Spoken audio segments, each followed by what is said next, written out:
A few days ago, I was listening to a live stream from a guy who's a trader and he used to run money for a firm. He has worked for several prop firms. He also owns several businesses. And he said that he was at a networking event in California a few months ago. And he met this guy, and the guy was a lot younger. And he asked the guy, well, what do you do? And the guy says, I run a financial YouTube channel. And he asked the guy, well, how does that business work? And the guy told him, what I do is I go on Twitter. I look at whatever topics of Twitter are trending based around the markets. And then what I do is I just go on YouTube and I talk about it in my own words. And this guy had a very, very successful YouTube channel based around doing that. And what we've seen over the past 2 to 3 years, but especially during the pandemic, is because the amount of liquidity that was in the economy, many people was getting federal, state unemployment, they were getting stimulus checks. People had a lot of free time and they also had a lot of money. And they were able to sit back and just be on YouTube and absorb a lot of content and engage with a lot of situations. And currently now in 2023, many of those people have had to go back to their normal life that existed 2017, 2018, 2019. Many people are member of these particular movements. They were listening to people that they thought actually understood how the markets function. And those people have fallen off. And now they're right where they were before all of this started. A lot of the people that were faces of these meme stock movements, they've all gone back to their normal life. Many of them channels have gone back to the type of traffic that they were getting before these particular situations took off. And the people that were following them, everything has gone back to normal for them. One of the reasons, in my opinion, that most retail traders fail is because they're listening to people that really don't understand the markets. They're listening to people that really are entertainers, like the person we spoke about earlier, and they figured out how to be compelling entertainers in the YouTube space. But they know very little about what they're talking about. We have this thing now on YouTube, and if you notice YouTube, some of the biggest channels are what we call reaction channels.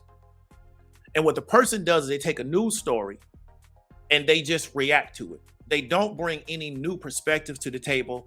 They don't bring their own experiences to the situation. They just say, hey, what does my audience want to hear around this particular news story that somebody else wrote? And how can I tell that to my audience? And there's no information really being given that's not already in the article. There's no education being given around the actual topics that are in that particular article piece. It's really just a scenario where what I do is I try to figure out how I can tell the audience what they want to hear around this particular topic. And therefore, when you had where a lot of people thought that the meme stocks are going to make them rich, what I do is I get on YouTube every day and I tell them that the meme stocks are going to make them rich. Or here's this small cap company that is, an IPO, and this is going to make us rich. It's going to 10x, it's going to go to the moon. And people want to hear that. So I just tell them that. These are entertainers. The job of an entertainer is to entertain you with whatever you want to be entertained around. If you want to see somebody dance, that's what the entertainer's supposed to do. If you want to see somebody sing, that's what the entertainer's supposed to do. If you want to see somebody jump through hula hoops, that's what the entertainer's supposed to do. Right? The goal of an entertainer is to entertain you with what you want to be entertained with. That's their goal. That's how they get compensated. Now, when you mix that with the money and you mix that with the markets, it can be very dangerous because you may make a financial decision based on what an entertainer told you. And that can be very dangerous because the question is, what does this entertainer really know about this space? In my opinion, many retail traders fail because they think like retail when they're in the market. Now, it can be very difficult to think any other way if that's your only point of reference. However, in this market, if you think like retail, you're often going to get the result that retail gets. And retail in this market is primarily used to support long funds that get paid off management fees. They're used to support people with financial designations who get paid off management fees or they get paid some type of compensation. And they're used also as exit liquidity for the funds. And what I mean by that is that the market news apparatus tries to get retail to come into situations to where the big funds can use them to exit. And that's what they use retail for, right? And so this is why you hear a lot of the narratives being put out by people that quote unquote got certification designations, because they're trained to help retail be exit liquidity. That doesn't mean that some of what they're telling you isn't true. What it means is that they can't teach you how to think like people that actually operate in the space think, because why? They don't operate in the space, and we're going to kind of talk about that. You can have a financial designation and still think like retail because you never executed trades successfully for any length of time, right? You may know from a technical standpoint or from an information standpoint what the definition of something means. It doesn't mean that you've done it, okay? You can study guns all day long. Until you actually go shoot a gun, it doesn't mean anything. And until somebody shoots at you, you have no idea how you're going to react. You can study guns all you want, okay? And until you go shoot a gun, you studying the gun just means you have academic knowledge around a gun. And until you're in a situation where somebody shoots at you, right, you don't know what you're going to do with a gun because you've never been shot at. And the average person has never been shot at. And the average person that has a gun has never been shot at. So they have no idea how they're going to react when somebody starts shooting at them, right? They just think they know, but you don't know until you find out.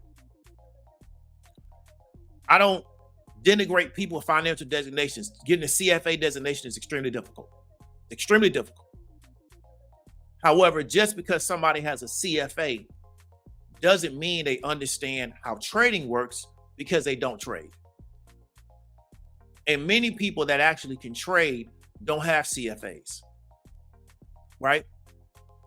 And so that's what I want you to understand. You can go get whatever licensing you want to get from the state. You can go get whatever marketing permission that you want to get from this particular organization that lets you market yourself as a financial advisor. You can do all of that. But when you step into the trading space, right, the question is, do you actually know how to do a trade? Okay, so I can go pass a real estate test. Doesn't mean I know real estate. I can go become a broker. I think there's a brokerage exam you have to pass. Doesn't mean I actually know the space. What determines I know the space? Don't I have to sit in the space for an extended period of time and show that I have a level of success in the space? Or can I just go pass a test? I would not trust an attorney just because they passed their state bar. I want the attorney that passed their state bar that has actually worked in the space for a certain amount of time and they show some success in the space. Because a lot of attorneys have passed the state bar and they're terrible attorneys. And what you see in most markets is the money flows to the attorneys that have a track record of success at what they do. It doesn't necessarily flow to you just because you passed the test, right? And I think that's something that a lot of people don't understand. Let's roll into the next situation.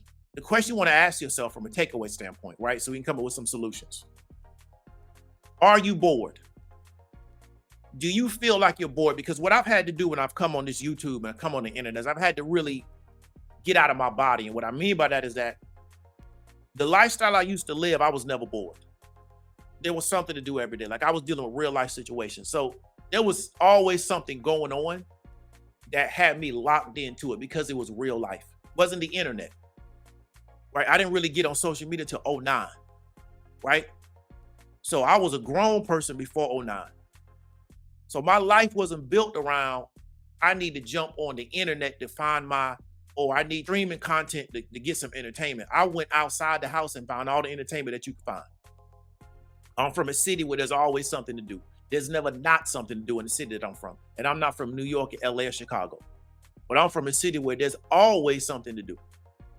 Therefore, if you wanted to get into something, you just walk out the house and there's something to do. You could drive somewhere, you could go to this, you go to, there's something to do 7 days a week in the city that I'm from. So I was never bored, right? And I was raised close to the city center, so there was always something for me to get into. The question I want to ask you is, are you bored? Because I've had to separate myself from the majority of the population and realize that I'm dealing with a population of people that, in my opinion, they're bored. And they're sitting around and they're bored for some reason. Next question, do you feel like you're bored? Do you have feelings of boredom? Do you sit in your house and be like, hey, I'm bored? Are you on your job and like, hey, I'm bored? Do you have goals that you're working on that inspire you? Therefore, you don't feel bored and go looking for distractions. Because one thing about me is I have so many things I'm working on. My goal is to not get stressed out. I run into people and I can tell that they're not that inspired about what they're doing because they're dragging their feet on everything. I have so many goals I'm working on. I have to remind myself to not get stressed out, because you can get stressed out with work. Work can stress you out, mess around, give you a stroke or a heart attack if you do it for an extended period of time. So I purposely bring things into my life that can de-stress me. But I have goals and I'm working on that inspire me. And so I wake up every day ready to go.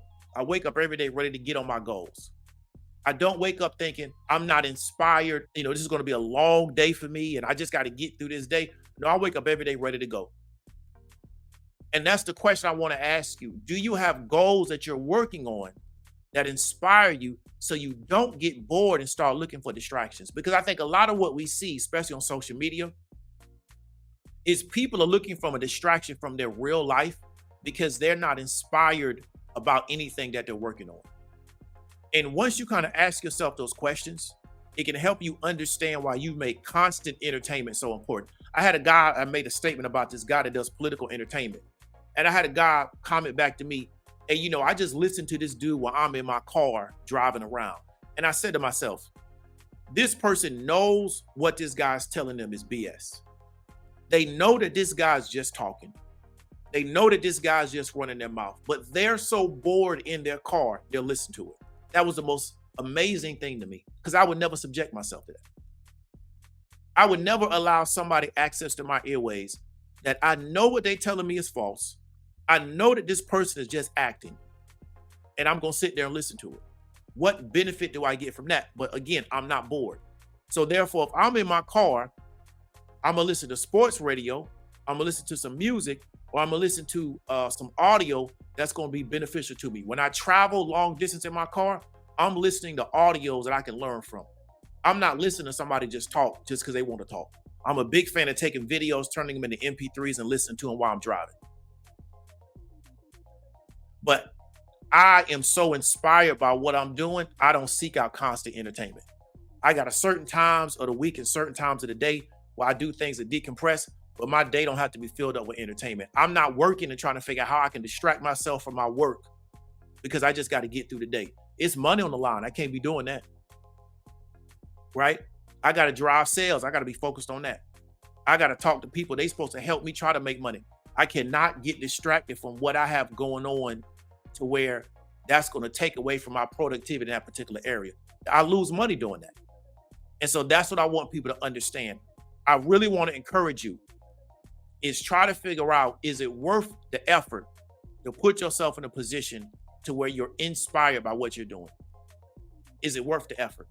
Because I think if you can put yourself in that position, you'll find out that a lot of this extra stuff that you're losing to distract you, and a lot of these entertainers, you'll find out that they have very little to no value to your life. Hope you got something from it. David W. Williams, also known as Diamond Dave. I'll talk to you later.